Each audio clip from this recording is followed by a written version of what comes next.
ሙሐመድ ሆይ እነዚያን የካዱትን ሰዎች መላእክቶች በሚገድሉት ጊዜ ብታይ አለ።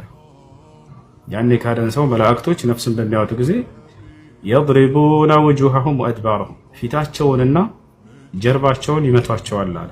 ገና መላእኮች እንደመጡ ፊቱን ያጫውሉታል፣ ጀርባውን ይደበድቡታል። ምን እያሉ አኽሪጁ አንፉሰኩም ነፍሳችሁን አውጡ እያሉ ይደበድቧቸዋል። የሰው ልጅ በራሱ ነፍሱን ሊያወጣ ይችላል? አይችልም። አልየውመ ቱጅዘውነ ዐዛበል ሁኒ ቢማ ኩንቱም ተቁሉነ ዐለላሂ ገይረል ሐቅ ወኩንቱም ዐን አያቲሂ ተስተክቢሩን። ምን ይላሉ እነዚያ መላእክቶች እየመጡት? ነፍስህን አውጣ ይሉታል። ሊያወጣ አይችልም። አልየውመ ቱጅዘውነ ዐዛበል ሁኒ ዛሬ አድካሚ የሆነውን ቅጣት ትቀጣለህ ይሉታል። በምን ምክንያት? ቢማ ኩንቱም ተቁሉነ ዐለላሂ ገይረል ሐቅ በአላህ ላይ የማይገባን ነገር ስትናገር በነበርክበት ምክንያት። አላህ ልጅ አለው፣ አላህ እንዲህ ነው እያሉ ዛሬ ይቀደዳሉ አይደል?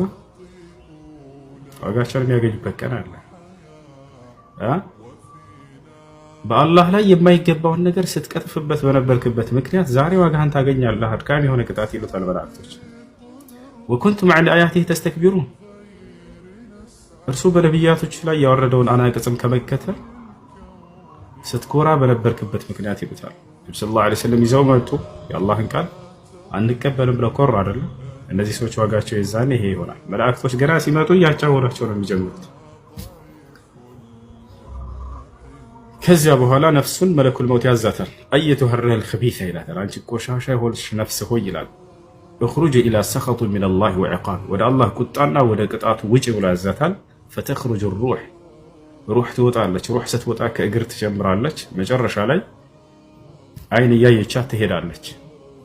ኢነ ሩሐ ኢዛ ቁቢደ ተቢዐሁል በሰር አሉ ነብዩ ሰለላሁ ዐለይሂ ወሰለም። ሩህ ሲነጠቅ ጊዜ ሲወጣ ጊዜ አይን ይከተለዋል። ለዚያ ነው የሰው ልጆች አይን ፍጥጥ ብሎ የሚቀረው ሲሞቱ ጊዜ ነፍሱን እያያት ትሄዳለች።